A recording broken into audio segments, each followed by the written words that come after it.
जब साक्षी भाव उत्पन्न होता है तब स्वयं के दोष भी दृष्टिगोचर होते हैं। तनिक सा साक्षी भाव आपको उच्च जीवन स्तर दिखलाता है। जब आप प्रभु की शरण में जाने की कामना करते हैं, अंतिम पड़ाव, फिर भाव आता है सुहृद अर्थात सच्चा मित्र जो सदैव के लिए हो, सदैव साथ है। फिर श्री कृष्ण कहते हैं, मैं ऐसा बीज हूँ जो गोदाम में रखा हो। बीज का क्षय होता है जब पौधा उसमें से निकलता है, पर ये बीज नष्ट नहीं होता। हे अर्जुन, मैं पकड़े रहता हूँ, फिर भेजता हूँ, जैसे गर्मी, बरसात, जाड़ा। जब समय समाप्त होता है मैं उन्हें वापस खींच लेता हूँ। तो भली भांति समझे, बाहर जाना मैं ही अमृत हूँ, मैं ही मृत्यु हूँ।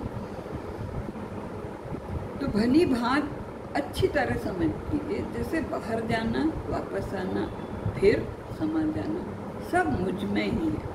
मैं ही अमृत हूँ, मैं ही मृत्यु हूँ। ऋग्वेद में वर्णन है, हर कुकर्म राक्षसी प्रवृत्ति है, हर सुकर्म देवीय प्रवृत्ति है। हर चीज़ न पूर्ण रूप से दोषी है, न हर चीज़ पूर्ण रूप से उच्च है। जैसे सर्व विष दूसरों के लिए विष है, पर उसके स्वयं के लिए नहीं, वो उसके स्वभाव का अंग है। हम उसका विष अनेक औषधियों में प्रयोग करते हैं। इसी प्रकार संसार को यदि हम इसी दृष्टि से देखें कि कुछ अच्छा कुछ बुरा है, जैसे जल कुछ केवल धोने के लिए होता है, कुछ पीने के लिए होता है, तो इनमें साम्यता भी है और भेद भी है। हे अर्जुन, तो मैं सत भी हूँ और असत भी, अर्थात जीवंत भी और अजीवंत भी। सब में एक एक निष्ठा है, एक बंधन है। फिर गीता कहती है, जो बहुत से देवताओं को पूजते हैं वो साधारण प्रकार के भक्त हैं। ऐसे लोग संसार में आते जाते रहते हैं, बस वो स्वर्ग की कामना मात्र करते हैं। थोड़े समय तक भक्ति रस का आनंद प्राप्त करते हैं। छोटा सीमित कारण प्रभावित ही नहीं होता है, पर सच में स्वर्गिक आनंद वो पाते हैं जो यज्ञ में सब दोष भस्म करते हैं।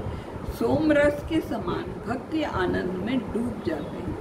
वो देवों का स्वर्गिक आनंद उठाते व पाते हैं।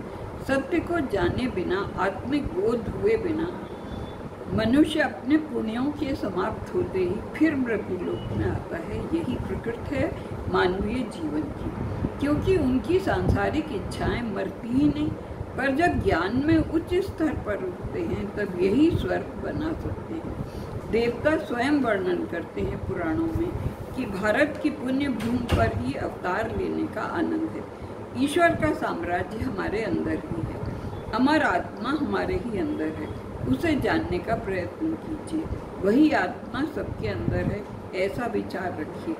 अपने देश को स्वर्ग बनाने का प्रयत्न कीजिए। ज्ञान और भक्ति की धारा ने बहुत समय बाद हमारे धर्मों को प्रभावित किया और भारत ने स्वामी विवेकानंद व परमहंस रामकृष्ण द्वारा अद्भुत शक्ति पाई। काजी नजरुल, जो बंगाल के क्रांतिपूर्ण कवि रहे, लिखा है, श्री रामकृष्ण आपने कलयुग में सतयुग की याद दिला दी।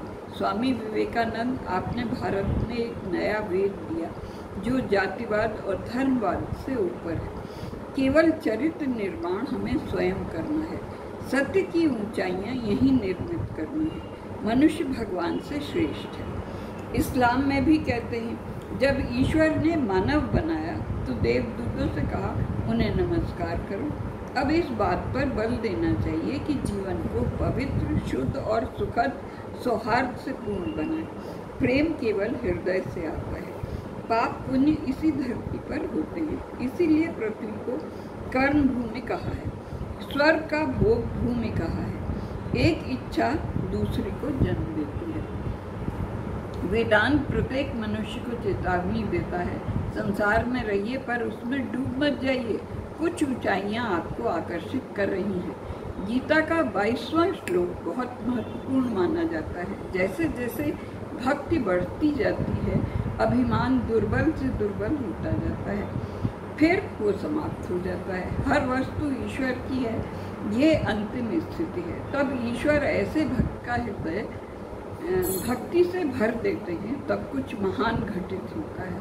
प्रभु आपके लिए सब कुछ करता है, पर वहाँ बहुत थोड़े पहुँच पाते हैं। ऐसे व्यक्ति जो कहते हैं परमात्मा ही सब कुछ है, मेरा मुझ में समाप्त हो चुका है, वहाँ श्री कृष्ण कहते हैं मैं उनका जो कुछ है उसकी रक्षा करता हूँ, जो चाहिए वो उन्हें देता हूँ। मैं उनकी आवश्यकताएं देखता हूँ, उनकी इच्छाओं को संभालता हूँ।